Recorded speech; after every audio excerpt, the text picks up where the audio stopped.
Hello, and welcome to the Off-Meta Umineko Read-Along podcast, a weekly podcast where I guide my friends and first-time readers through my favorite story of all time, the highly acclaimed murder mystery visual novel Umineko When They Cry.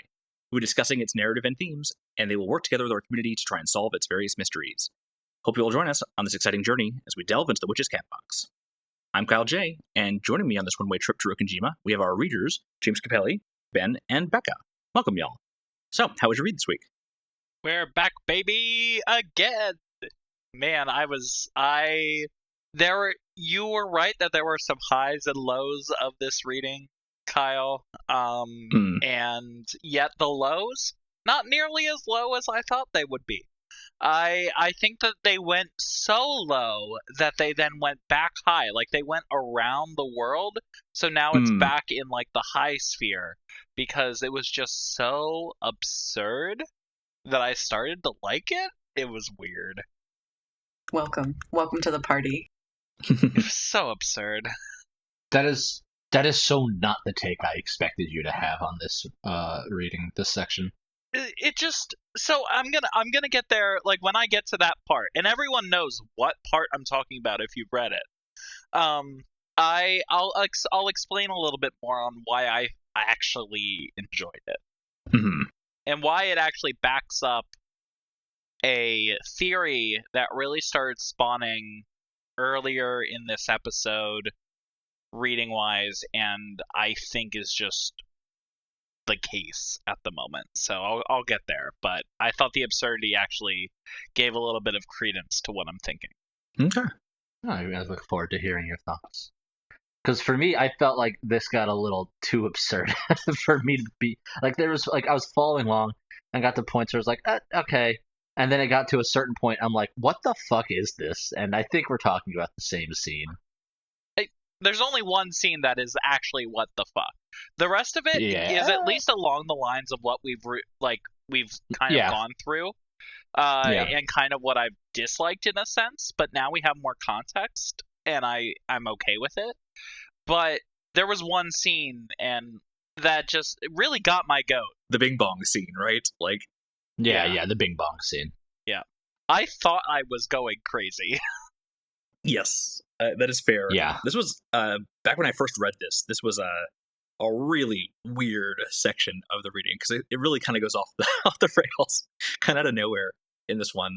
And actually, I actually really liked it a lot more going back and reading it this time, just because, like, I guess I understood what it was doing better. I wasn't as, like, surprised by it. And so, yeah. Very fun read overall. This part has some of my favorite moments, I would say, in episode 4. Possibly, so I would put some of these scenes in this episode up there, and like some of my top 10 scenes of Umineko, possibly. Like, it has some really good stuff in it. That's wild, considering the story hasn't even started, so that's good. Yeah, it hasn't even started yet. Yeah. Sometimes a book has a really, really good, like, title, prologue. And you're like, yeah. Top 10, right there. Sometimes games have these really intricate scenes before they get to a real, title sequence. So. Yeah, the part before the title sequence, that's what we're talking about, yeah. Cold opens, really. That's just, you called it a book, and... Well, I've changed my stance. I think it's a game. Well... Oh, hell yeah. I think Umineko conceptually is a game. But... Oh, the whole Riddle argument that you... You're being so smug right now. You're being so smug about information that I know we do not yet have. Yeah, it's hard to hear this from you, who knows what's going on. Yeah. Well, hopefully, let's get to it so y'all can join me on my level sooner rather than later. This week, we are continuing episode 4, Alliance of the Golden Witch, with about 3 hours of the VN, ending on the line, Kyrie-san did not answer through the phone again. After which the clock shows 11:47 p.m. And that is videos 67 through 69 of the YouTube playlist. If you've not caught up to that point yet, go ahead and stop the podcast and catch up before rejoining us. Or if you're just listening to us along for the ride, welcome aboard. All right, anything y'all want to talk about before we go into the plot summary? I feel like overall this chapter does a lot to, or the section of reading does a lot to build credibility towards Team Sci-Fi. Yeah. So I'm happy for that. We did get some good sci-fi stuff in this one. I actually disagree, and I think that this, weirdly enough, is more mystery pilled than you'll give it for. Okay. Well, ending with the Chester sisters is nicely sci-fi coded. That's true. I was ready to give up on sci-fi, Team Sci-Fi. Wow. but by the end of chapter 3, we don't have anything for it. And then Chester Sisters happen. I'm like, boom, there it is. Boom, there it is. Our story resumes in the future timeline of 1998, where Ange has come to visit Dr. Nanjo's son, who inherited his practice when he had retired. At first, he's reluctant to talk about the incident, jaded from the way reporters and other interlopers snooped into his father's affairs and dragged him through the mud after his death. However, Ange quickly reminds him that there is no one living who could more sympathize with those feelings or more deserve to know the truth. He tells her that his father was not only Kinzo's personal physician, but also his longtime friend through the game of chess, often visiting the island since back when Kinzo first moved there. While all of Kinzo's medical charts were likely lost when Dr. Nanjo died, Nanjo's son reveals that several days after the incident, he had received a strange letter. It apparently had been returned to sender after being mailed to the far side of Japan under Nanjo's son's name. Dr. Nan Jr. retrieves the envelope from where it had been hidden behind some books all those years ago and shows Ange. The envelope was indeed addressed to Nanjo Teramasa at some address in Hokkaido. Dr. Nan Jr. at first suspected that his father might have survived and fled there, as his body was never found and is even now only treated as dead in absentia under extraordinary circumstances. However, the address in Hokkaido was clearly a false address, designed to carry the letter across the country before being returned to the supposed sender, Dr. Nanjo's son, sometime after it was originally mailed from Nijima on October 3rd. Inside the envelope is a small key labeled A112, a sleek black keycard labeled Members in English, and a small piece of paper on which is written the name of a certain bank and the numbers 0715-1129. A card, a key, and a pen for an expensive, high-security, anonymous safe deposit box. While Dr. Nan Jr. only held the key to box A112, when he went to the bank, he could see that there were at least 20 or so similar boxes that were attached to this account. Inside was a metal briefcase containing 100 million yen. Recognizing this money was clearly dangerous, he'd returned it to the safe deposit box without ever touching it, where it is sat to this day. Taking out Maria's diary, Ange once again checks the handwriting against that of the person calling himself Beatrice, and once again finds it to be a perfect match. Okay, I love the intrigue that this sets up, because what the fuck do you mean their descendants are getting mysterious return to sender mail with bank access? Mm-hmm. Crazy. Also, I just love that Nan Jr. is just like, yeah, he used to go stay with Kinzo all the time because they're best friends. Everybody in this game is in love with each other. This is my theory. Fair. But No, I'm gonna cut back on that one. There is nothing based on what we've seen so far that makes me think that Nanjo liked Kinzo any more than a friend. that was, to be clear, very facetious. I don't actually think. Oh, okay. Okay. All right, cool. But in real, actual praise of this, I really like in the narration. I was reading it and I was like, man, this third person narration's really sassy. Like, it's being kind of harsh on Nan Jr. a little bit. Like, it mentions the ornamental dictionaries and specifically calls them out as something that somebody would have if they want to project the image of being an intellectual. And that's what the letter is hidden behind. But then I was like, oh yeah, this is Angie's point of view technically. So even though we're getting these like omniscient narration descriptions, it's through her voice. And I don't notice it all that often. Sometimes it's really hard to tell who's speaking, and I think it tries to obfuscate that at times. But yeah, I think the writing's really good here. That's a compliment. I could tell that it was like through Angie because of how sassy it was, and that's fun. I'm just like, if you're team fantasy, why would you need a bank to hold the money in the vault and all this stuff? You could just appear it into their bank account or just appear into their house and have a letter explaining it.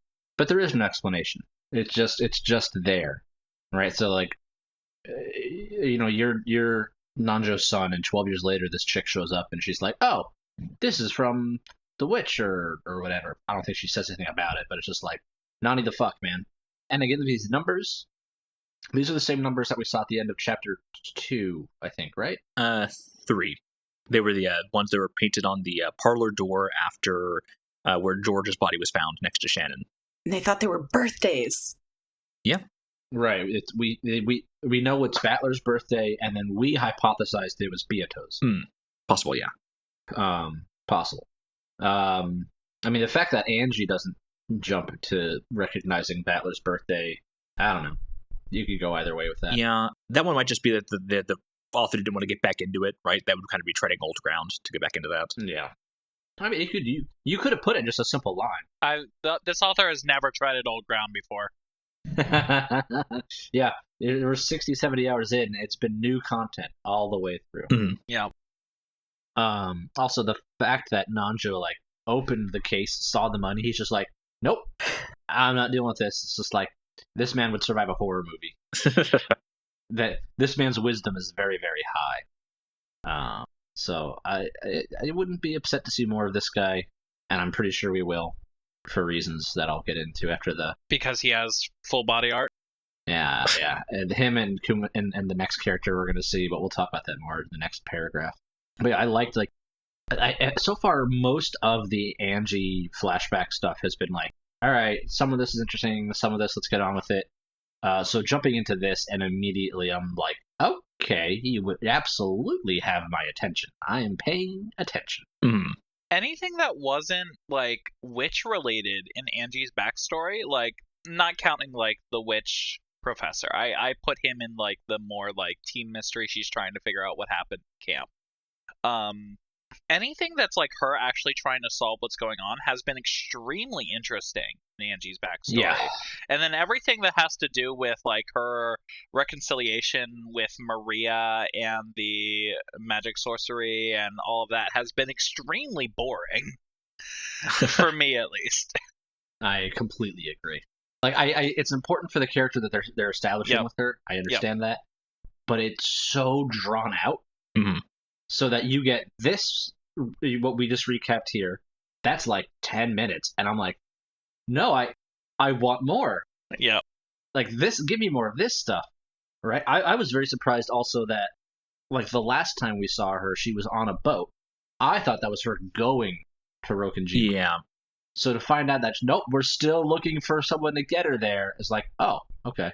So I was a little caught off guard a moment. That is replacing the plane ride. Yeah, because Ijima is an island itself, yeah. So basically, she took a boat in place of a plane, got to where Nanjo and Kumasawa, those that didn't necessarily always live on the island, but helped with Rokkenjiima, lived, and then would have to take a boat because that's the only way to get to Rokkenjiima. Mm-hmm.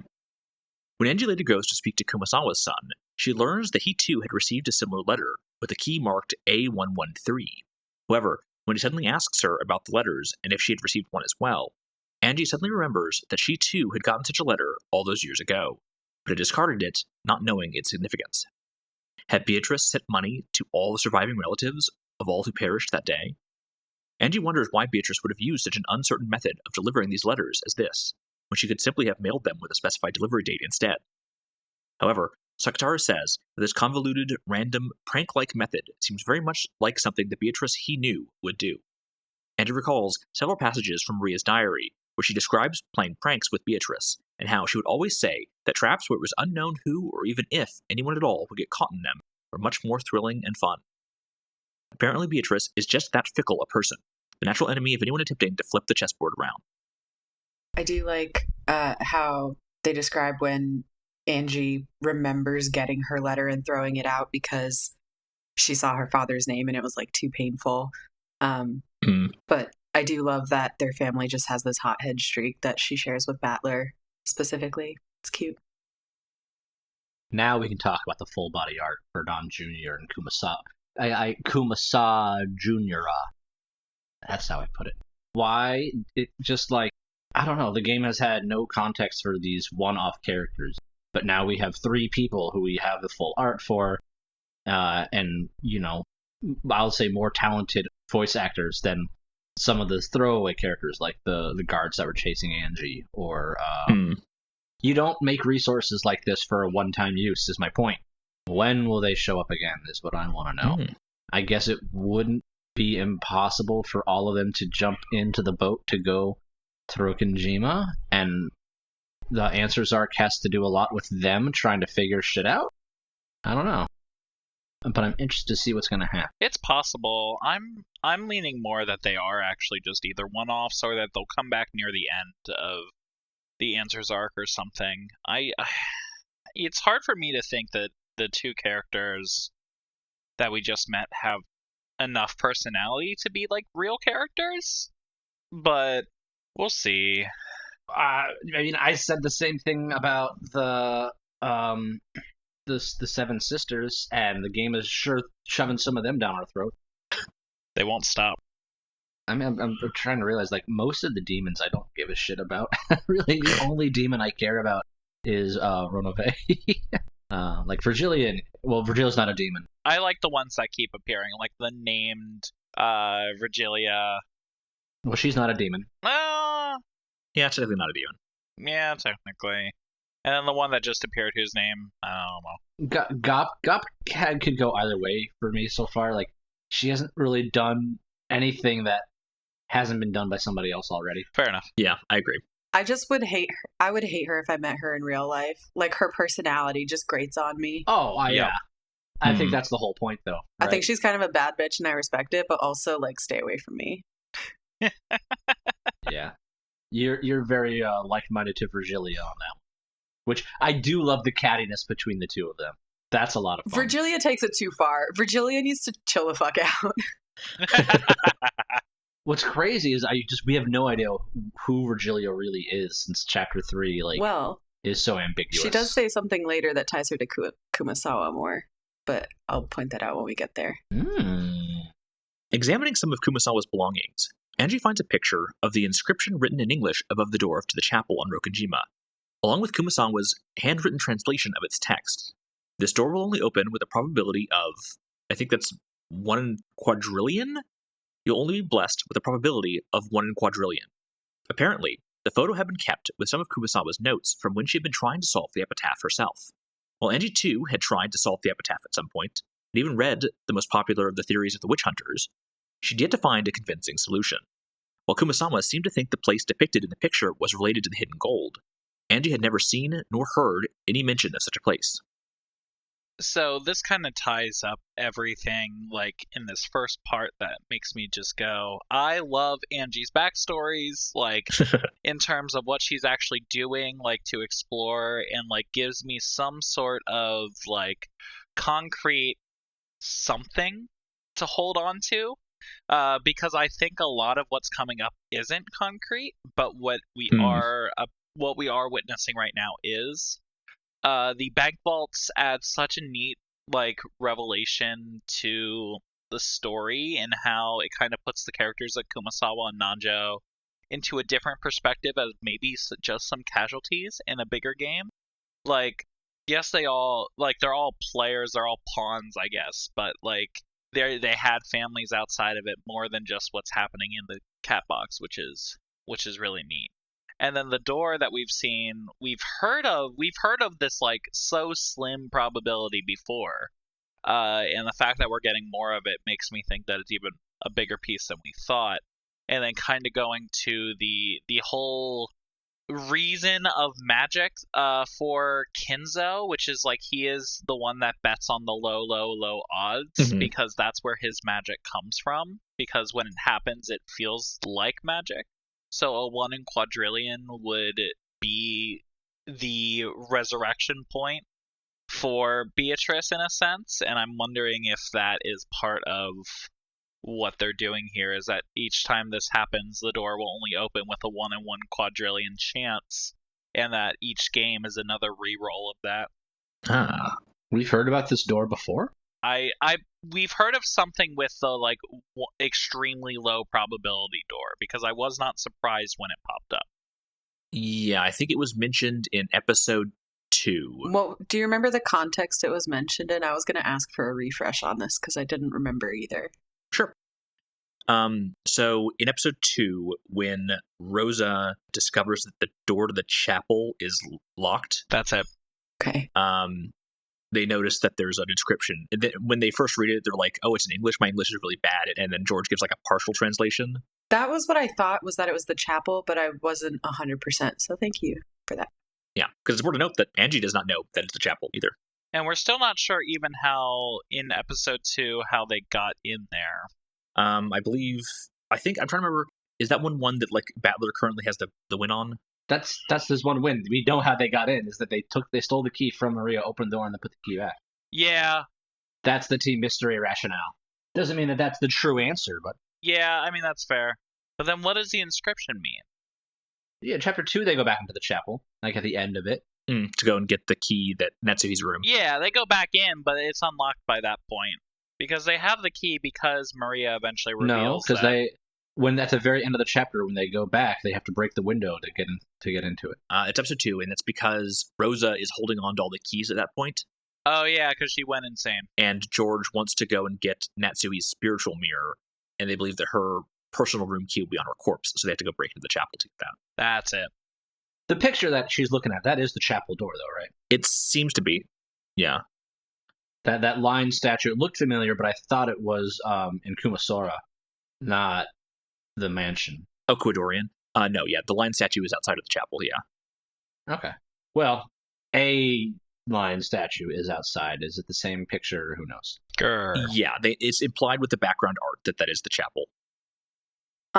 Real quick before we move on another note, I thought it was interesting here that like Ange takes the time to call out the difference between if the epitaph was posed by Kinzo or if it was actually posed by Beatrice herself.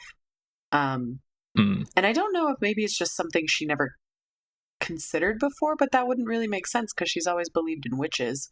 So I don't know. I thought it was interesting that like both of them would have similar motivations, but in different ways. Like Kinzo, she points out that if Kinzo posed the riddle, it's to find the successor as the head of the family to inherit all his gold and take over his empire.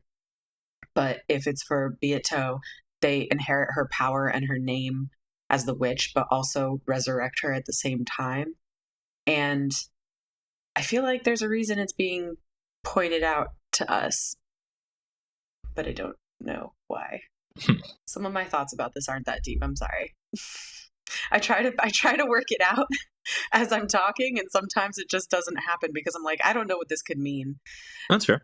This story loves to do a heel turn just whenever it feels like and whip you in the face with something completely out of left field. And we're barely halfway through it. So I'm like, at a certain point, I'm just like, I don't even know, man. Anyway, you can cut all that out, Kyle. I might. We'll see. Angie then heads to visit the retired captain of the ferry boat the Ashirmiya family would take to get to the island Rokkenjiima itself. While apparently seriously ill, he still has very good memory of that fateful day, even recalling the uproar Battler had made about his fears of falling from the boat. Angie asks Captain Kuwabata if he would take her to Rokkenjiima in his boat. After what had happened on that island, no boats take people to Rokkenjiima anymore.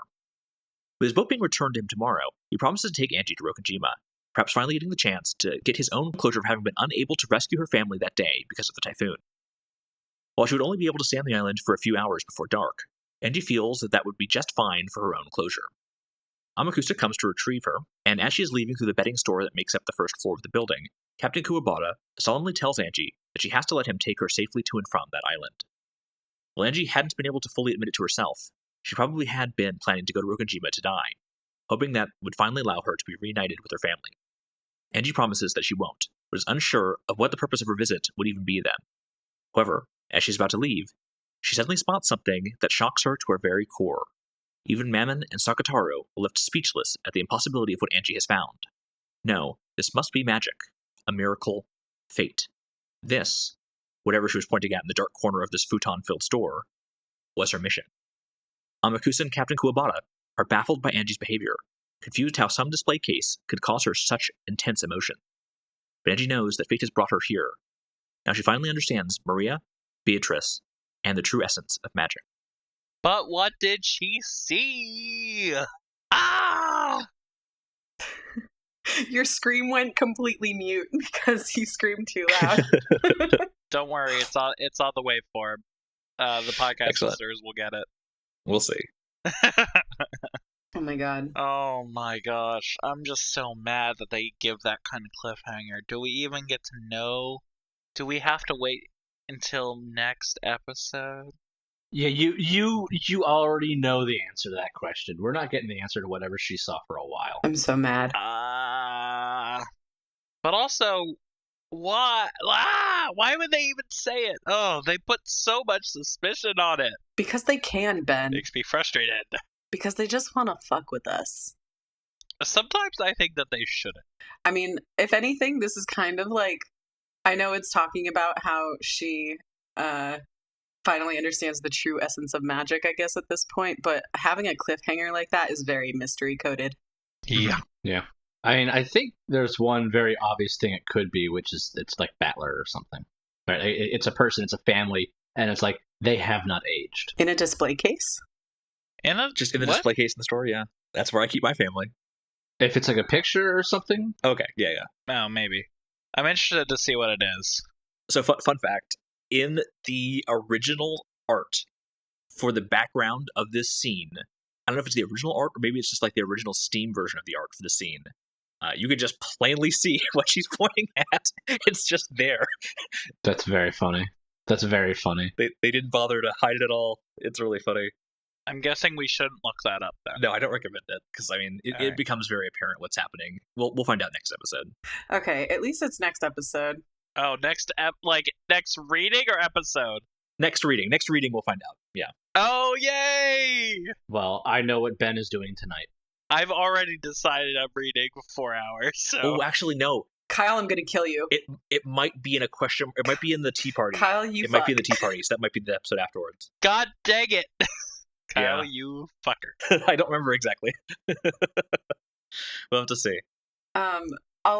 That whole scene, all I could picture in my head was Donald Sutherland in Invasion of the Body Snatchers, like, whoa. But also, it's kind of terrifying. Like, the way that scene was described was actually terrifying to me. It freaked me out a little bit. And then it just cuts away, and we don't get to go back to Ange at all for the rest of this chapter. And I was like, cool, great. I hate this. Yep.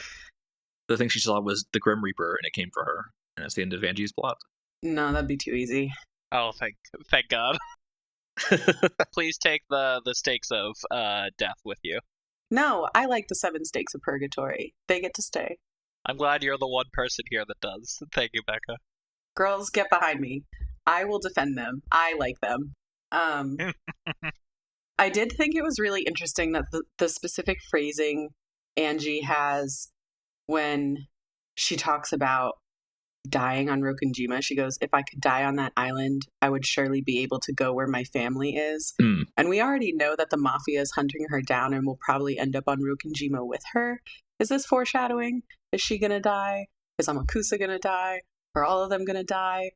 I don't know. Maybe. Felt like ominous foreshadowing to me. Finally returning to the witch's cat box, you see Jessica on the phone with Kraus being informed about Kinzo's test for the 4 grandchildren.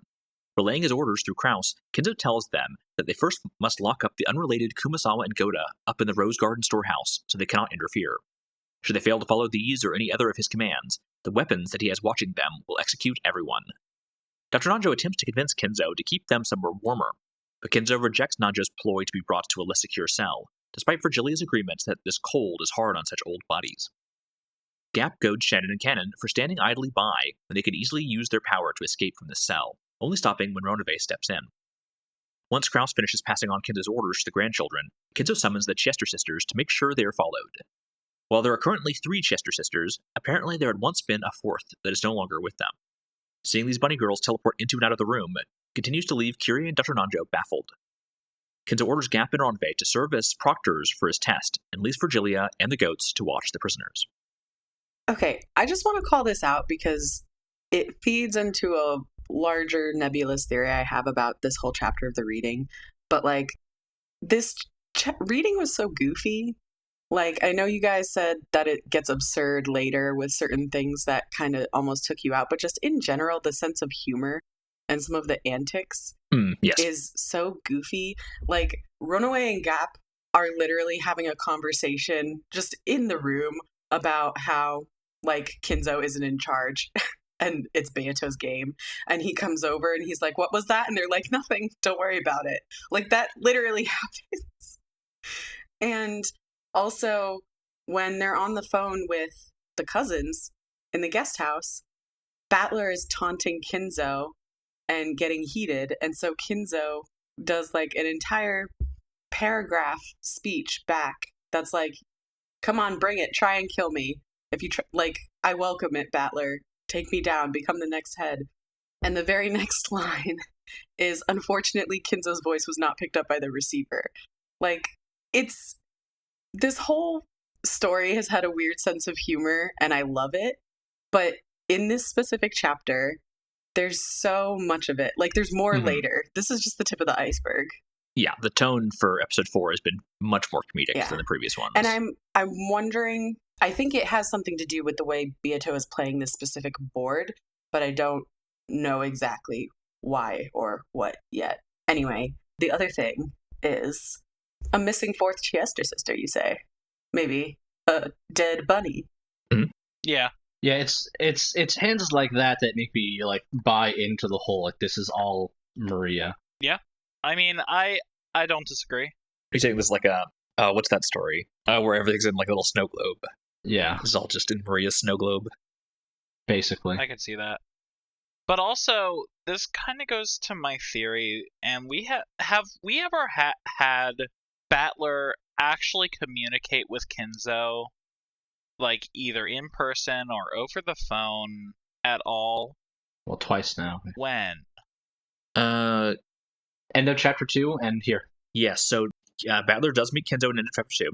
Yeah, I mean, I guess he was alive in that one. Yeah, I guess in this episode, Kinzo doesn't ever talk on the phone himself. He only ever relays instructions to someone who then relays it over the phone, yeah.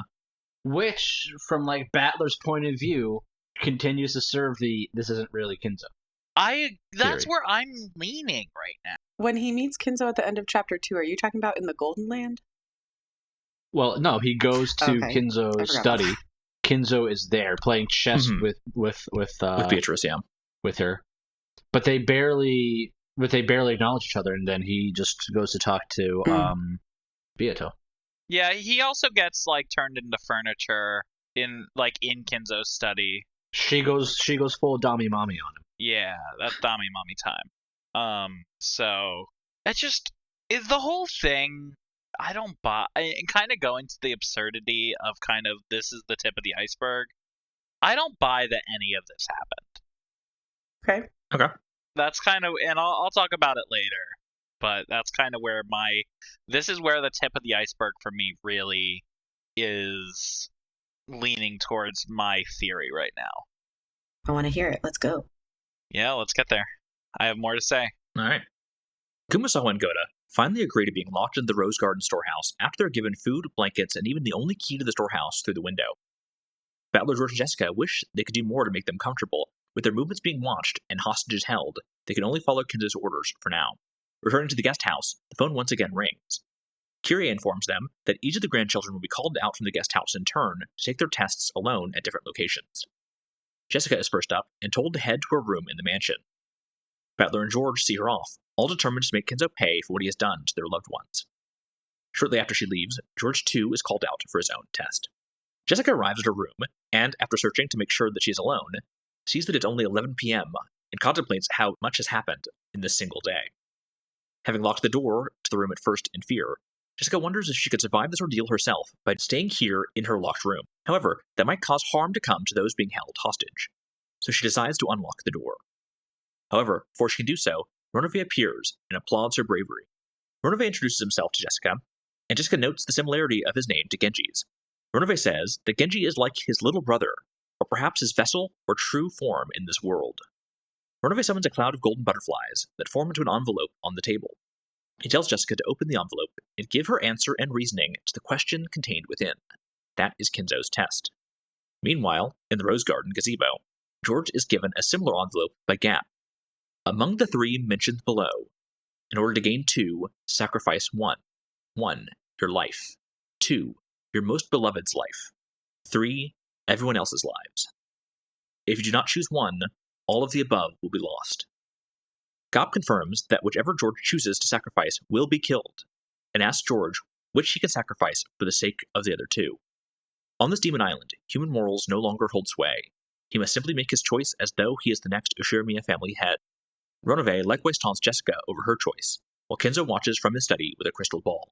He asks each of the Chester sisters what choice they would make given those options, and disparages each of them. There is no single correct choice, he says. No, what is more important is that the one being tested is able to choose without hesitation and with resolute conviction in their own strong, unshakable will. After all, it's the same test that Kinzo was forced to make to claim the witch's gold.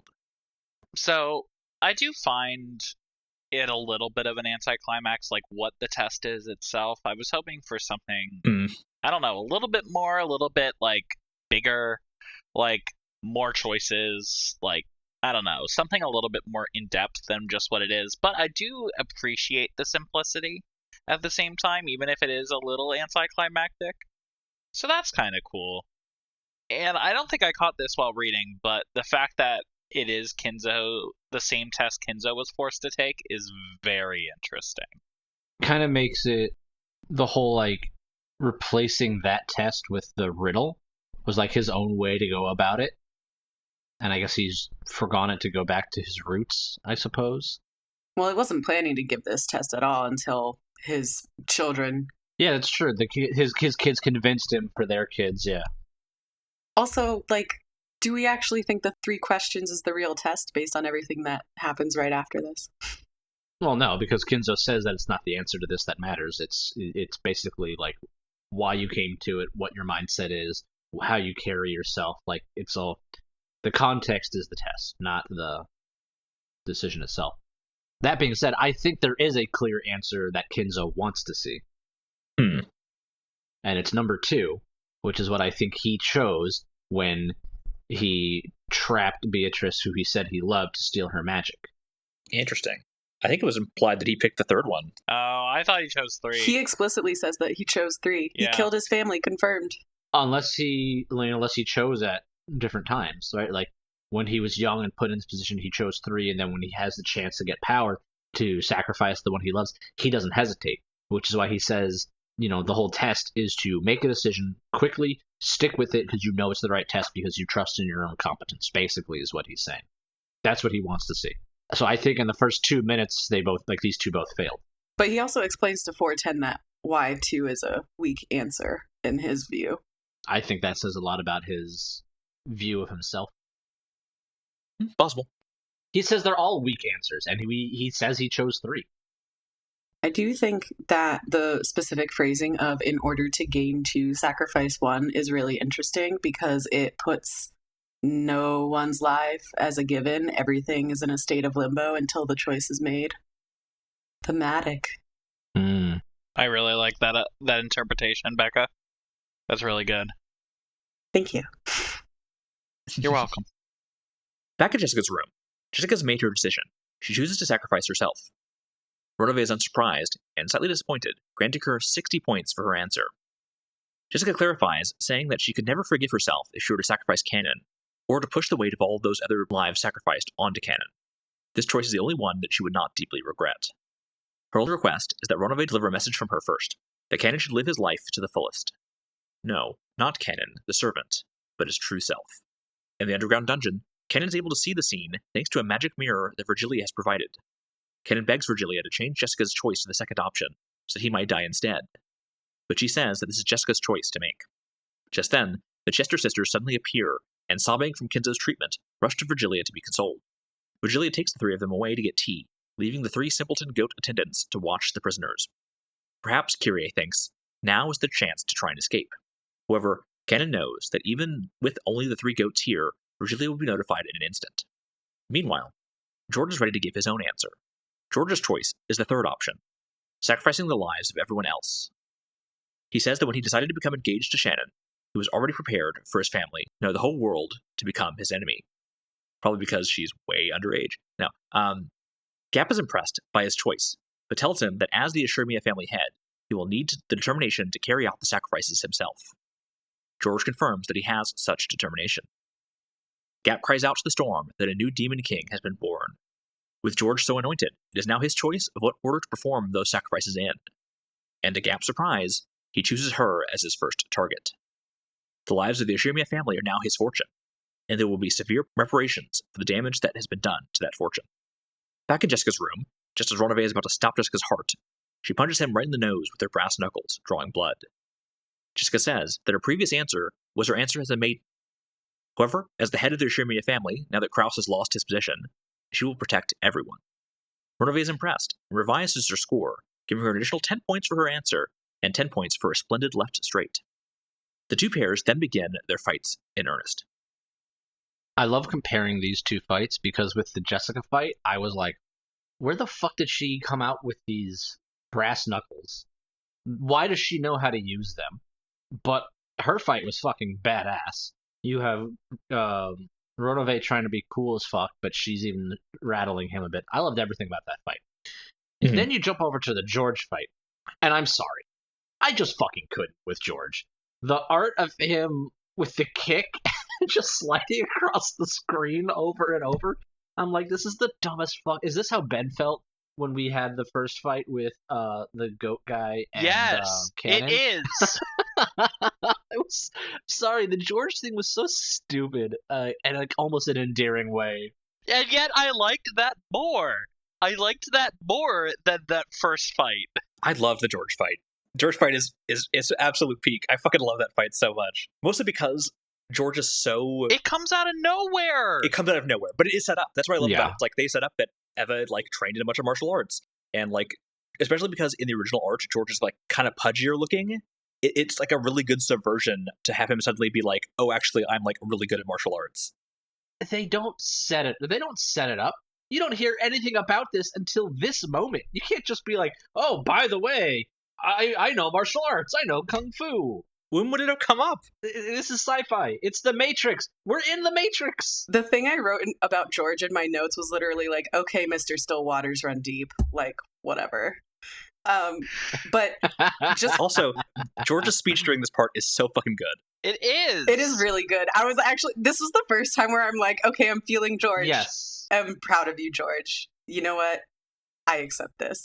But also, I want to point out before we get too far away from it that we have seen Jessica use her brass knuckles before because she used them to beat up on her own friends at school. Mm-hmm. Oh, yeah, that's right. Yeah, when they were making fun of her for not having a boyfriend at the school festival. None of this was a surprise to me. Like, out of all of... big disagree. You can't disagree with my surprise, Capelli. But... I didn't, when I saw this fight, and I'm like, you know what? This actually makes a lot more sense than what I felt in, like, episode 1 or 2, when Cannon suddenly pulls out a fucking sword out of his arm energy. That doesn't make any sense, comparatively to what we've actually gotten. Yeah, alright, I'm with you. Backstory on why they can fight. Now, I'm gonna go again and say, I don't think any of this actually happened. But at least the story that Beatrice is telling Battler happened actually, like, has some root in backstory that we have, which we didn't have with the Cannon versus Goat fight. Okay. Yeah, I see your point. I totally get you there. The reason that I say it's, like, very what the fuck, there's no way, is because in chapters 1, 2, and 3, they're running around, oh no, oh, we need guns to do anything. Nobody mentions, like, hey, if they come... Remember, we've all trained, we know how to defend ourselves. No, they all go down like little bitches. Nobody fights to defend themselves without the use of firearms or magic. I feel like it can be very easily logically explained by, like, they don't know who the killer is or how many there might be, and the deaths are so gruesome and shocking, and they're also in mourning. They're so brutal. They're grief-stricken, they're in shock. I mean, a lot of that... Even if you don't want to fully accept that as an answer, I'm willing to suspend my disbelief that much because I think it's really cool. Like, I think it earned it at this point. Yeah. I just think, like, there absolutely could have been moments where they reference anybody being calm and collected because of the upbringing that they've had. But no, they don't. And it's just, like, all to get this shock value of, like, whoa, that's so cool. I'm a huge George stan now. I mean, I'm not, but... I am. I think I'd actually disagree with you there, too. Really?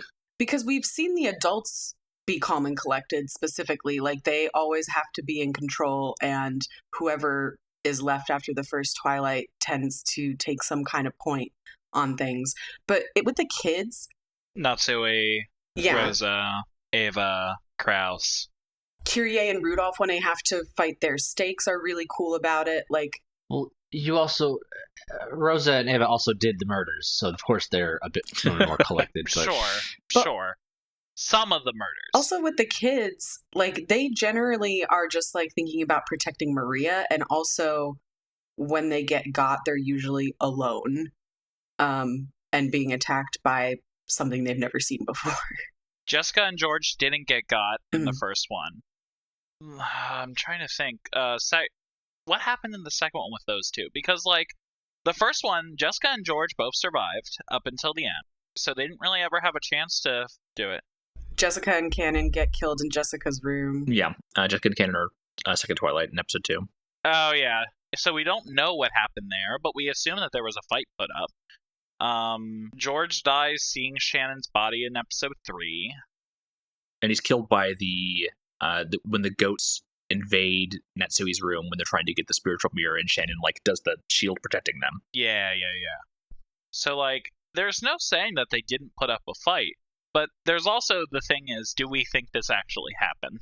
Which is the thing that I keep going to. Listen, they clearly did this whole fight stuff so they can make the fighting game after Ange's arc comes out. I want to believe.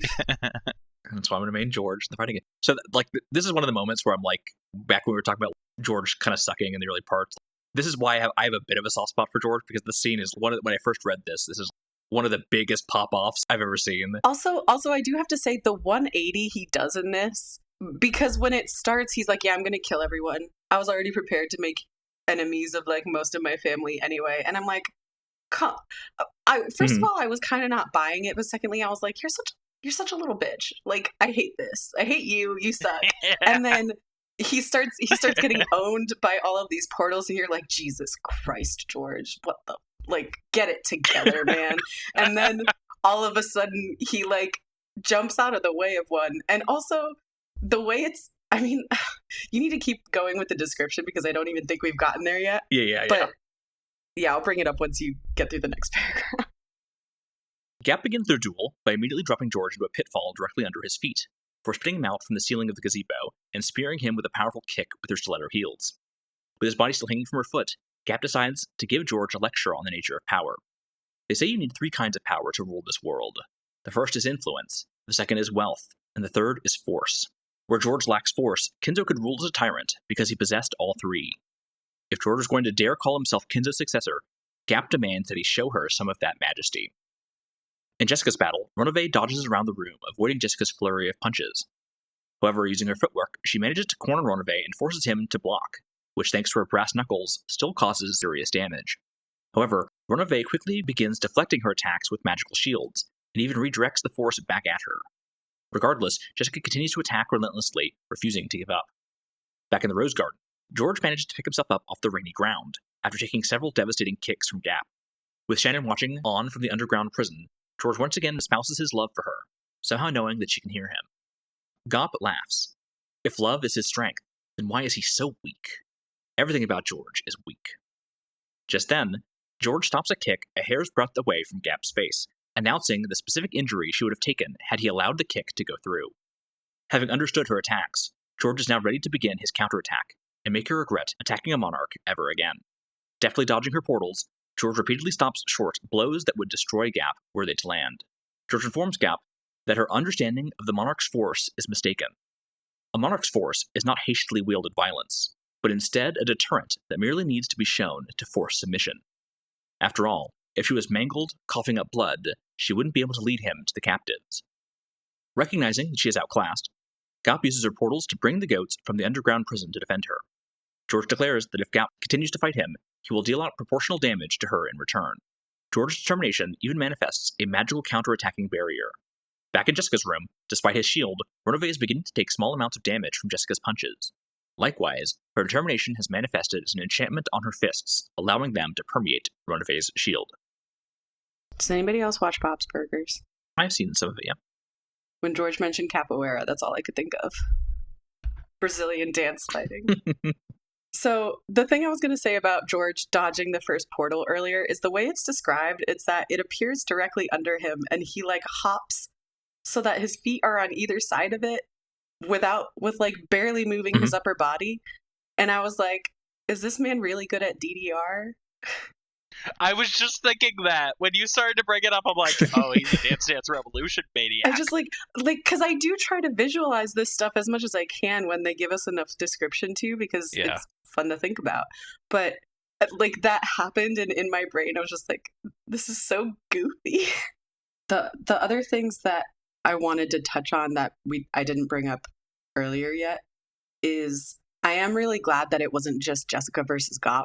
I like that they made it Gaap versus George and Ronove versus Jessica, because like having girls fight girls is a weird gendered thing that happens a lot because they don't want to make them fight men. Right. Although Ronove is kind of one of the girls too. So, but yeah,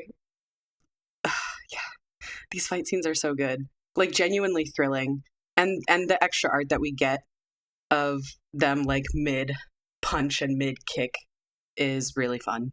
But I also love the revelation that like magical ability doesn't even need much of a like more rational or science-y explanation behind it other than like human emotion and ability. And just like sheer determination. Yeah.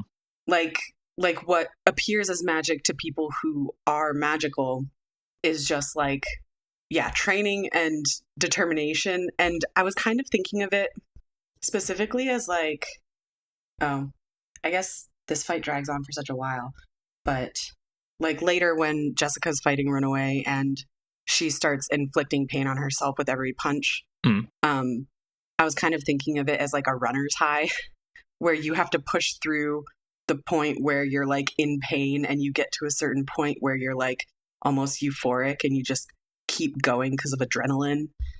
It's interesting to think of magic power just being adrenaline. With the G.O.A.T guards gone, Kraus begins attacking the cell bars, trying to take advantage of this opportunity to escape. With George's and Jessica's words rekindling their spirits, Shannon and Cannon vow to continue their struggle against fate. Cannon uses manifested blade to quickly and easily slice through the bars of the prison cell. They escape down the hall, but are stopped by another set of bars, this time enchanted by Virgilia, and much more difficult to cut. When they escaped the prison cell, the Jester sisters were alerted and began to fire on the escapees. However, linking together much like Chester 45 and Chester 410, Shannon and Cannon intercept the incoming fire. Shannon then unleashes a wave of spiritual energy that overwhelms the Chester sisters' sensors and forces them to have to reboot. While she helps the Chester sisters recover, Virgilia summons more G.O.A.T attendants to capture the escapees. However, the massive G.O.A.Ts are unable to fit through the small gap in the bars that Cannon had cut to allow everyone to escape through, and are now forced to attempt to break it down themselves, while Kyrie and Kraus attack them. So, I fucking love everything about Shannon and Cannon when they work together and they do their magic-y stuff. I think that's very, very fun to see, like magic versus magic stuff. I'm not team magic, but it's still fun. But what gets me is like, Chapter 2 is the first time we see any magical ability come from them, right? Yes. And Cannon's like can barely take on a goat guy, let alone one of the Purgatory sisters. And then Chapter 3 establishes that the Chester sisters are more powerful than the Purgatory sisters. And then here we have them just completely dismantling the Chester sisters' attack. So clearly, we're seeing them become more and more powerful in their own right as the story progresses. Sure. And every time before this, they're like, oh, we're not that strong. Chapter 1 is like, oh, we can't do anything. Whatever's going on in some linear portion of this, like I guess like in the metaverse's linearity, they're getting more powerful. But they don't ever acknowledge, like, we've never been able to do this before. So either they have to acknowledge that there's something changing about themselves in the grand scheme of things, or they never knew how strong they were in the first place. Like, there's an inconsistency here that hides some sort of truth to the true nature of what's going on. I think that's part of why I find it so disbelieving that you're like, oh, I like when they work together for magic, because for me, I think it's one of the most frustrating things about this, and I don't find it believable. Like, at least... Well, yeah, I guess, yeah, it's weird that I have that take, because something I'm going to say in a little bit here very much lines up with your point on this. I don't know. I just like Shannon and Cannon so much, I guess. And I think what we're about to talk about kind of highlights a different level of absurdity to these characters that are established, yet kind of have this, like, background knowledge in the past games that they've already been in, and whether they've been sacrificed or not. Like, Mhm. And like I don't understand them as characters yet, but I at least understand what this next scene is going to do. Like and what it kind of does. It's self-contained, unlike canon and Shannon. That's why I can believe this. Like, if we're choosing to believe that they have this power now, even though it feels sudden, they've been living through all of these iterations and have some kind of linear progression through them. And as Beato has been regaining her power because magic is becoming more and more real on the island the longer she's around and the more people she can convince or whatever, what's to say that the same isn't happening for Canon and Shannon and Kinzo? I agree with that, but the fact that they're kind of on our protagonist's side, but not with them in any sense, because even when they think that they're no longer furniture and not giving any more explanation, is frustrating. And it just doesn't make me trust them as characters, nor do I actually trust that they actually have magical powers, because I don't think there are magical powers. They have the power of love. They're knowing true love with George and Jessica, and it's making them real. She's not just making a joke, like, that's canonized. Love is what gives them the strength. Yeah, and love is the most powerful force in the universe. Ben is just upset that he can't love Nanjo in, like, a true way. That is a separate issue that we can tackle later. Love will conquer all. This whole series is for lovers. If you can't vibe with love being the most powerful thing, that's on you. It is on me, you're right. Back in the Rose Garden, George is easily able to handle the foolish and uncoordinated goats attacking him. Jessica continues to empower her fists and begins to put Ronove on the back foot. He is forced to manifest a large damage-reflecting barrier and attempts to crush Jessica with it. However, despite the reflected damage, Jessica is determined to break it down with her punches. Cannon finally finishes cutting through the heavy metal bars, but just then, Virgilia managed to disable Shannon and Cannon's magical powers. Unfortunately for her, though, the Chester sisters are still rebooting. When she attempts to chase after the escapees herself, she is blocked by the numerous goat attendants she had summoned and is unable to get through. Krause's group sprints through the underground passageway, but eventually they get cut off by Virgilia and a single goat that apparently knew a shortcut. With Shannon and Cannon's magic still disabled, Krause steps forward to take the goat on one-on-one. Virgilia laughs and begins explaining how Krause could never win. However, with every declaration of victory, a little counter in the top right corner of the screen ticks up with a little bing-bong sound. After several of them, even Virgilia begins to wonder what that noise is. Krause, who boxed in his college days, decides to bet it all on a single punch. Even then, though, Virgilia's power level calculations show him having no chance of victory. However, as the goat thinks back on its life up until this point, the friends and allies he's made along the way, the girl he has waiting for him back home, the number in the corner continues to climb. At the very last second, Virgilia recognizes it as the count of loser flags the goat has tripped, narratively ensuring his imminent defeat. With them acting as a multiplier on Krause's strength, she warns the goat to dodge Krause's punch. However, as Kyrie points out, based on the power levels Virgilia described earlier, if the goat had gone through with that exchange of punches, he would have just barely been victorious. Now, however, having deflected the first cross counter, the goat is now facing down a triple cross counter, with 12 times the destructive force. This is painfully common knowledge in the world of boxing. With the goat defeated, it topples over backwards onto Virgilia, trapping her and allowing Krause's group to continue forwards. I'm just laughing off mic for this entire thing. Like, even reliving it, it's so absurd. It's so Doesn't feel real. Wild. It's not real. It's and farcical. I think that's why I love it, is because it's backing up my theory that none of this actually happened, and that it's being written by someone to be relayed to Battler. That it's supposed to be, like, talking about, like, magic and all of this, but then somebody somewhere went off on a complete tangent of what this could be and started talking about this goat that really wanted to get a chance in the spotlight. And I just think that's so funny. The goat is, like, very high on my list of characters right now. Yes, I think it was so good. This one goat is like, hey, I know a fucking shortcut. Come on, I love it. I want more of the goat. It was just very funny to me. I was reading it and I'm like, I don't feel like this is the same reading that I was in when I'm yelling at the screen wondering what the fuck Ange saw. Like, it doesn't feel like the same story, and I think that's what's so great about it for me. Is like this was such a small detour, like something that really lightened the mood, but also keeps like my theory of somebody's writing these like they wrote those first two stories and shipped them out in bottles out. Like somebody is writing these, and I think that that's actually the case, and that's kind of what my theory is that a lot of this is trying to prove that magic is real, but has to give enough backstory on why it's real to cover up the actual events that actually happened. And the only real stuff that we see is what Battler actually sees, and the rest is being told through Beatrice or any of the demons that she summoned to try to prove magic exists. But the thing is, Battler's fucking incompetent at getting anything useful. God, I wish Hayley was here right now. What do you think Hayley would say? I think she'd just appreciate that line. Yeah, I think there's actually some credibility to that theory that, like, the real answers are only what Battler sees in front of him. I think that and the red text has to be considered. Yep. I also agree with you that the reason this is so farcical is because someone is telling it this way very specifically.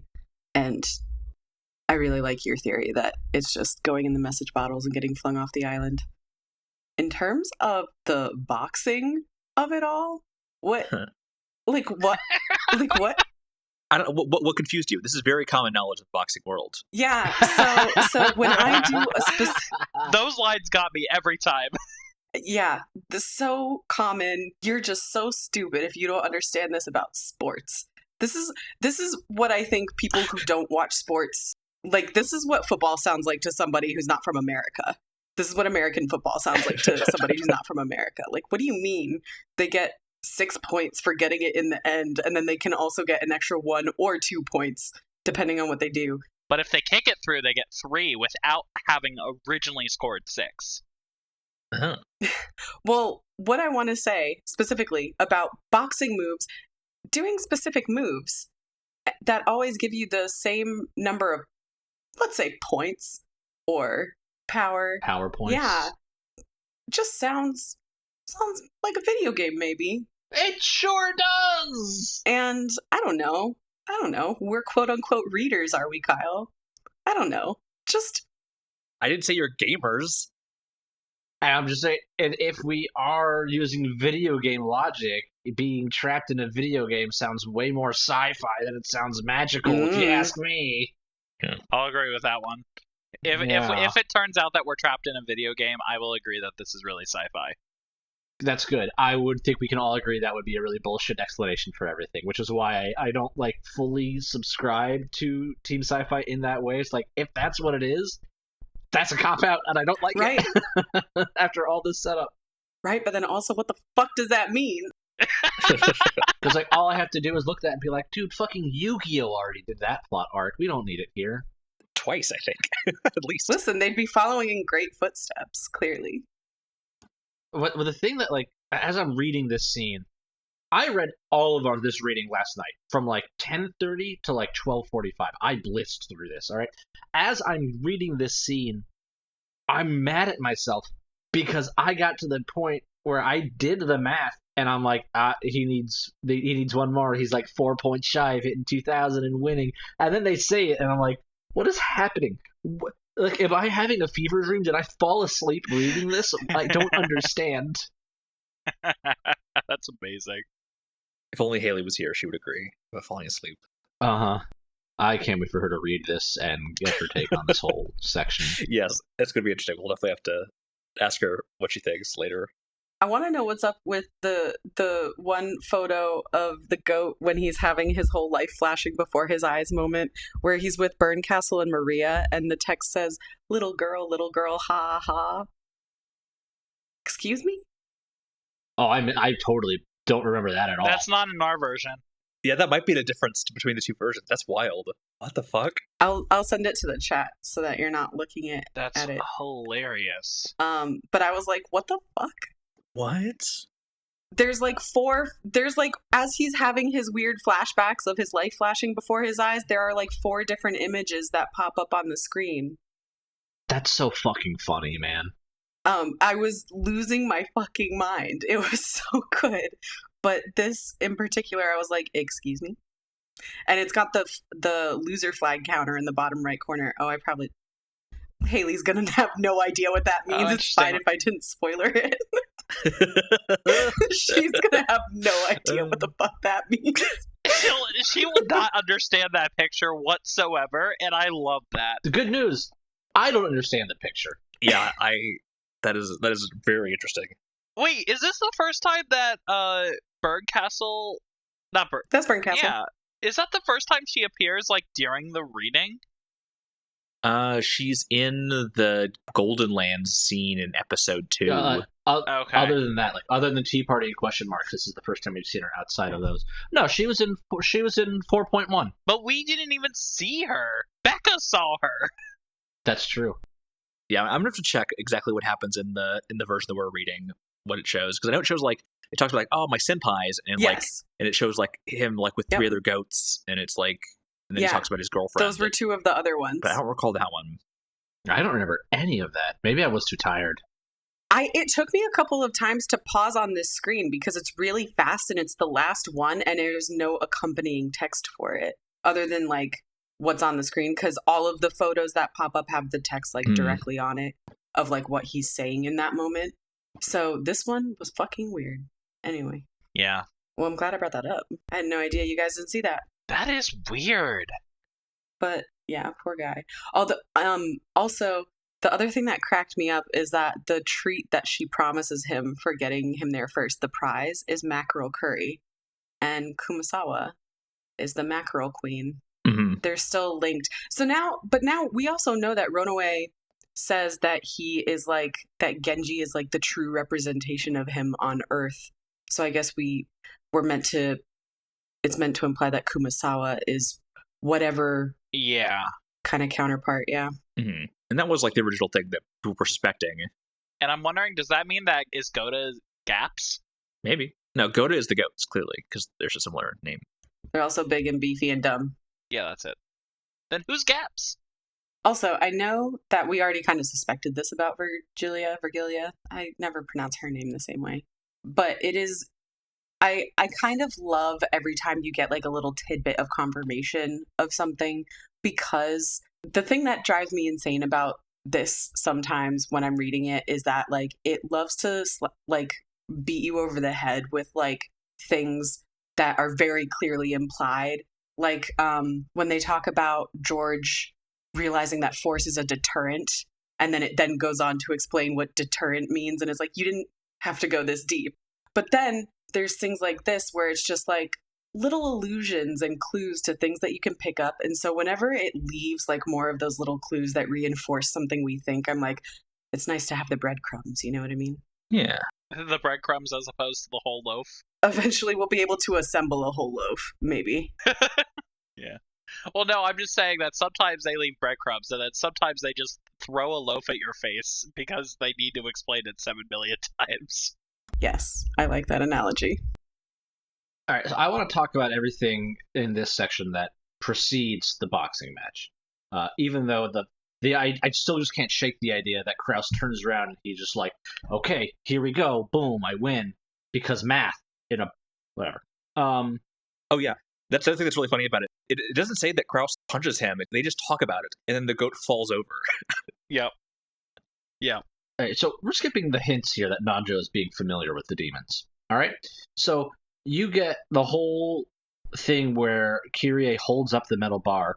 Krause does an air kick, spins around and jams it into the goat's chest, and it dies. And like Nanjo's like, hey man, don't worry, I'll give you some medicine later. Which could be taken as like he's taunting them, but it's more set in the tone of like he's actually talking to this character, being like, it's okay, I will get you later. And I'm trying to remember the second thing that he does. I think he's talking to Gaap or Virgilia. I can't remember. He's talking to somebody else. He said something later on that's just like, this isn't a human reacting to these things. This is somebody who knows a little bit about what's going on. he's not completely caught off guard by this. Oh, see, I didn't take it that way at all. When he specifically says to the goat, the one that they stab, he's like, I'll attend to you later or whatever. I didn't make a whole lot of connections, but I was like, he's close enough with Kinzo that it like doesn't surprise me. Like, I was taken aback by it, but I wasn't surprised, if that makes sense. I was like, oh, this is crazy that he's talking to the goat like a human. But then I guess my mind just decided to connect the dots that he's close enough to Kinzo that he would have been exposed to these guys at some point, even though that is, now that Capelli brings it up, a little bit crazy, because as far as we know, Nanjo doesn't know about demons. He and Kyrie didn't understand why the Chiester sisters were like disappearing in front of their eyes. So my thing is, I just think that they're playing into the Dr. Nanjo is an old man who legitimately cares trope. Like, I don't think that he actually meant to that, but he sees an injury and goes, I know how to treat that. Because that's the kind of old man that they're trying to portray him as. Now, is that actually who he is? No, but I definitely feel like it falls in that same vein that anime would do for the old, wiser man that is a healer that sees an injury and goes, oh, I know how to treat that, as they're running away from the thing that got that injury that's chasing them. Mm-hmm. That very much feels like an anime, visual novel, manga trope to me, and I just didn't read any further into that. Maybe, I don't know. But my eyes are on him. But I've been like paranoid of him since he investigated Jessica's body in chapter 2. All right, Yeah, something is going on with this guy. I don't know what. I'm on your side, Ben, just because I like. Get off my man's back, Capelli. I like the thought that there's one like relative normie in the bunch, you know, like one relatively just a regular, normal, decent guy. That's G.O.A.T. Okay, then it's not Nanjo. I'm not on your side anymore, Ben. Yeah, got her. Yeah, that's G.O.A.T, weirdly enough. G.O.A.T, Kumasawa, and Nanjo. No, I'm with Capelli on that. I think the normie is actually G.O.A.T. Like, I think Nanjo may know something, but because he's such good friends with Kinzo, That's true. that I don't classify him as a normie as much as I classify G.O.A.T, who was literally brought here, like, so recently, and is like, what the fuck? Like, he's currently trapped in a shed with one of the oldest servants here because someone over the phone told them to. Like, it just, as much as G.O.A.T sometimes sucks as a person, like, when he's actually in danger and actually, like, acting as a fellow human, he's not terrible. He's better than all the billionaires that are killing each other. He's not great, but he's not terrible. Although I do actually, I think I agree with you though, Ben, in terms of like, it's very tropey, and I do think that this chapter, this episode, especially more than any other episode, is some kind of story that is being told in a very specific fashion for a reason. So I think I'm with you on that. We get very little metaverse too. true. Yeah, Like the first big crazy magic battle between Virgilia and Beatrice, Battler's like, what the hell is going on? In this one, we just get like a flash of his facial expression here at the very end, and like that's it, you know. Anyway, only one other thing I want to bring up before we move on is how is like Virgilia being able to disable magic? She's like an anti-magic field around her that stops Shannon and Cannon. Like, so many of these little details actually popping up. It feels like a little kid going, nah, you can't do that. No, you know? And I think that's intentional, yeah. think that might not be far off. To what end? I have no idea, but it feels on purpose. maybe. Yeah. Okay, so I did check the VN, the version that we're playing, and here's the scene that we see when the goat is reliving his past before the punch happens. He says the hard days of training where his senpais had picked on him, and it shows the goat being chased around by, I think, whatever like the glutton 7 deadly sin is. Beelzebub. And then it shows, leave this to me, go on ahead. Senpai, faint glimpse of his senpai's warm concern during those days, and it's like him and another goat in the hallway. And then there's a picture of like him with 2 other goats in the forest with their swords out. And it says, in the joy of the day his power had been acknowledged and he had been accepted as one of the team. And those are the 3 that it shows. Those, I got all those. And then the Burn Castle Maria one flashes at the very end after those. So it doesn't show that 4th one. Interesting, yeah. The rest of these are all black screen, and it talks about like I never reconciled with my parents. Yes. I'm going to marry my childhood friend. Sorry, little sister. Interesting. So that one, yeah, there's just an extra one in that version. Very weird. Wild. Back in Jessica's room, Jessica's been cornered by Ronove's shield and is on the verge of being crushed by it. However, her many blows have greatly damaged it, and it wouldn't be surprising if it gave out at any moment. With all the reflected damage that Jessica has accumulated, she is barely able to stand, and clearly plans to put all of her remaining strength in this one final blow. Ronove warns her, however, that doing so would instead prove fatal for her. In the Rose Garden, George has defeated all the goats and is now closing in on Gaap to take her out. George jumps in, preparing to drop an axe kick on her, but she creates a pit under the both of them and drops them out of the roof of the gazebo. Gaap lands first and prepares a kick for where George will land. However, George had foreseen all of this. Instead of aiming a kick at just below him, he had aimed his kick for someone several stories below and was now perfectly positioned to destroy Gaap. However, it would seem that this too was foreseen by Gaap, who uses her portals to substitute herself for Jessica at the last second. Jessica's empowered punch destroys George's abdomen, and George's kick smashes half of Jessica's head as each of their killing blows land on one another. Gaap then enters the meta world to give Beatrice a high five, while Battler cries in the corner. You're saying half of her head got destroyed? Mm-hmm. That is what it said. Is there a follow-up to that? No, I'm just saying, like, that's how the 6 died, right? That is true. George clearly axe-kicked all 6 of them. So George has been the killer this whole time with his master kicks. Yes. Easy. Exactly. That was the foreshadowing you wished to see. You might call them his pumped-up kicks. He just has really pump. I was just about to fucking say that, Capelli. God damn it. Returning to the game board, Gaap summons golden butterflies to repair George's corpse before stomping on his head with her stiletto heel to properly finish him off. Ronove likewise cleans up Jessica's room. However, he actually revives Jessica, giving her 3 minutes to sort out her feelings before she returns to being a corpse. With so little time, all Jessica can do is call Battler, waiting in the guest house. She tells him that the foes that they face aren't human, and that soon Beatrice might revive, before she then too passes away once again. Krause's group finds themselves emerging from the underground passage from a well in the forest just behind the mansion. Krause, Kyrie, Dr. Nanjo, and Shannon manage to climb out, but as Kennen is making his way out of the well, the Chester sisters finish rebooting and strike him down with their golden thread. A hole blown through his chest, he topples back down the deep, dark well. Shannon yells for everyone to run, but she and Dr. Nanjo are quickly taken down by the golden thread as well. Krause and Kyrie flee to the mansion's back door, hoping to get out of the sniper's line of fire. However, even once inside, Krause is still killed. Kyrie then flees through the mansion and into one of the guest rooms.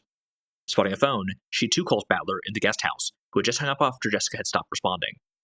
With the golden thread sticking through the room's keyhole and stabbing out blindly into the room, Kyrie knows that it won't be much longer before she too is killed. Kyrie then begins regaling Battler with everything that she has seen since Kinzo arrived at the family conference. She warns him that once she dies, the witch's ritual will be complete. She doesn't know what will happen then, but she warns Battler that whatever he encounters then, he shouldn't waste time doubting that it is all real. While none of those who died were fully able to make themselves believe what they saw, if Battler was able to, then their deaths might not be in vain. Kyrie apologizes for the way that she treated Battler as Asuma's son, and after a loud noise and a clattering sound as though the receiver had fallen to the floor, Kyrie didn't respond any further. That is the end of this reading. Such a great end to the reading, though. Like, such a good cliffhanger. I'm excited to read more right after this call. And then Ben didn't respond any further. Yeah.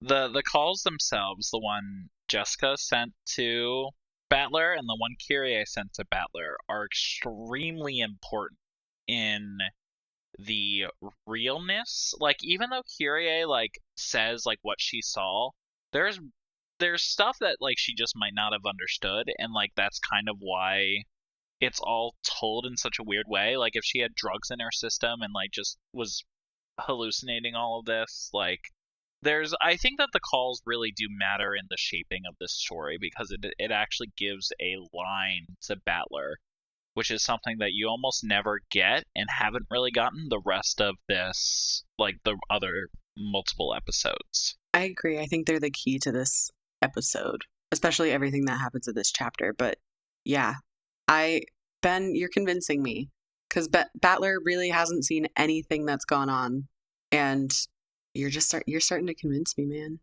Yeah, that's going to be the premise. I think at chapter 4 is going to end with a lot of the red and blue text Oh, yeah. fluctuate and circle. It's to be centralized around these phone calls.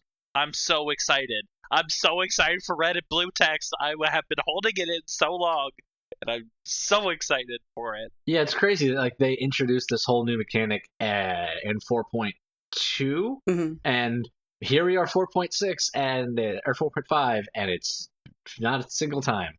But I was just thinking about that because they said up front, like when it would be at the end, they introduced the blue tax, that Beato's going to hold back until the very end, and Battler's only going to have a certain amount of time to respond, which is a minute. Yep, which is going to make it very high stakes. And I'm interested to see if that's going to be like a volley, like how much they're going to be able to go back and forth with each other, or if it's just going to be like, if it's going to be Beato bringing out like a whole litany of things, like when Ava Beatrice wove her giant inescapable web, or if it's just going to be like Battler only has one theory, so she only has to destroy one theory, and then Battler maybe miraculously comes back with something blue. I don't think Angie's going to let him be that defenseless. That's true. That's very true. Angie's here now. But Angie's not necessarily on his side. Well, we know that if she takes Lambda Delta's deal, she's invested in keeping the game going, which would mean that Battler can't give up. Correct. Battler can't give up, but also can't prove it. Yeah, he also can't win. Yep. So, I don't know. I hope that it becomes a volley. I hope that there's like a multiple back and forth, like rapid fire thing. I think that would be really cool and interesting. I would say if Battler can do that, sounds pretty competent to me. Maybe he just has competent backup. Truth. Or maybe that things can change after that. Maybe Red Truth doesn't necessarily speculate on the future or what was true at the time. So, or maybe the red text is all subjective to your own definition of truth. Could be. Anyway, could be. Well, one thing I want to talk about real quick is that Maria answers the phone to Kyrie before Battler gets there. Why even put that in the story? There's going to be some purpose there. I did not think about that. Yeah, because otherwise this has been such a tight, efficient storytelling. I mean, I can't imagine. Right? There's a lot of things that like Kyle omits, but like they're small details. And if he put every small detail in, like our episodes would be forever long. But like these are always the things like that I pick up on. These little things that, you know, more often than not is probably just nothing. The breadcrumbs. But it still catches my eye. Yeah. That's fair. Yeah, but the nature of the beast, I try and pick and choose what I include. Yeah. So. And you also have to try not to draw too much attention to when we're on the right track. I also love this scene for the conversation between Kyrie and Battler. Like that just like touched me very heartwarming. Like it was very good. You are my son, and he calls her mom, and I'm just like, holy shit! Like so good. Yeah, the author did it again. Yeah. Yeah, that is my last note for this reading, is that it is really beautiful that the last thing she hears right before she dies is Battler telling her that she's his real mom. Yeah. So sad. So good. Yep. And like after we get her side of the story in chapter 3, to know that like she holds that vengeance, but at the same time still like even during the chapter 3 tirade, like she still sees Battler that way. Like that's just the dude's a little shit, but like he's such a genuine person, and it's just like kind of hard not to love him. I guess like if you're around him enough, and I guess if he doesn't make creepy comments towards you. You don't have boobs, yeah. Hopefully, you know he never said that about his mom. I don't know where the dude's line is. Yeah, weirdly not into the stepmother side of things, which is like the more acceptable version of that. He was like, no, not stepmoms, cousins. When your take is maybe Oedipus wasn't so bad all along, you know something's wrong. All right. Well, any other further thoughts before we wrap up for this week?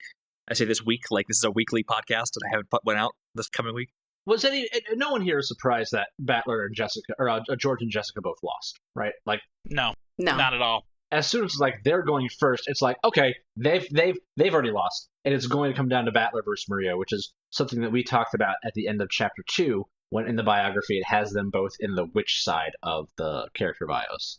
I mean, I will say, like, when they first go to take their test, I'm like, this is going to be a straight line between them ending up dead. And then it veered off in about 5 million other directions before it got there. But it did still end up with them both dead. Yeah. Because they can't have the same test that Jessica and George got. Too many people are dead. Yeah. We also don't know that that test even exists. Like, that was the actual test that they got. Because, like, going off my theory, because Battler didn't see it, like, we know that was part of the story that he's being told, but, like, what was the reason that they actually died? Like, George's body and Jessica's body was reanimated, in a sense, to then be put in a different fashion. Like, and that's done so that the body is left in the way that they'll eventually find them. Mm-hmm. Yeah. I mean, the other thing is that the same kind of test wouldn't work on Maria because she doesn't care about killing everyone. Because she's like, they'll just revive in the Golden Land. Yeah. I think that is going to be what draws her attention from Kinzo. Is he's going to get to really see, like, who she is. And I think he's going to probably talk down to her a lot, being like, this is what you think magic is, you pathetic child. Like, we're going to get a lot of those lines, I think. And she's going to get challenged on her beliefs, accepting magic for the first time. I think it would be rad as hell if Maria owns the fuck out of Kinzo magically. That would be so great. That actually would be pretty badass, too. That would be amazing. That would be amazing. Imagine being in Battler's shoes in that situation. What the fuck is happening? I'm trying to think if we've seen Maria do, like, any actual magic. She could, like, summon Sakataro. Yeah, that's pretty much it. Well, she tortured Rosa. Anytime we get description of Maria doing magic, it's, like, through Ange, I feel like, most of the time. Yeah. So...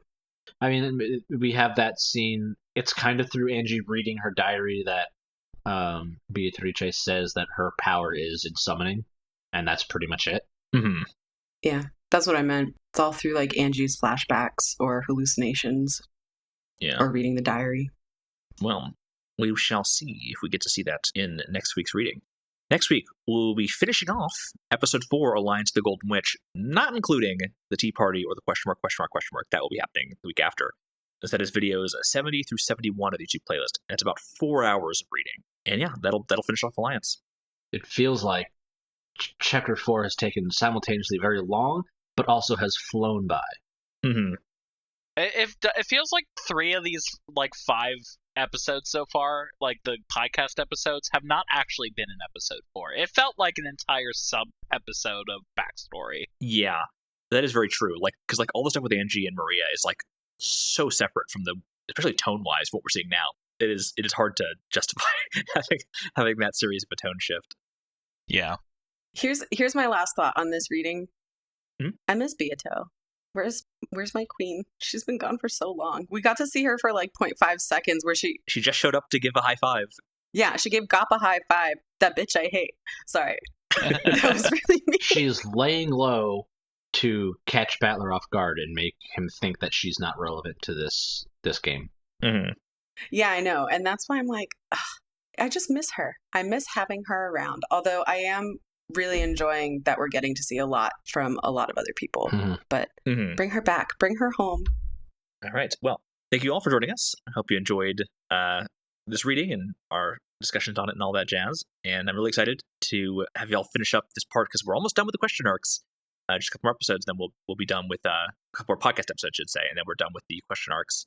And then we could finally start the real story, you know? Yeah. No, I really like these parts. I think the question arcs are really fantastic, but the answer arcs are kind of their own beast, and I think y'all will find really interesting once we get to this as well. So, thank you for joining us, and remember to think off meta.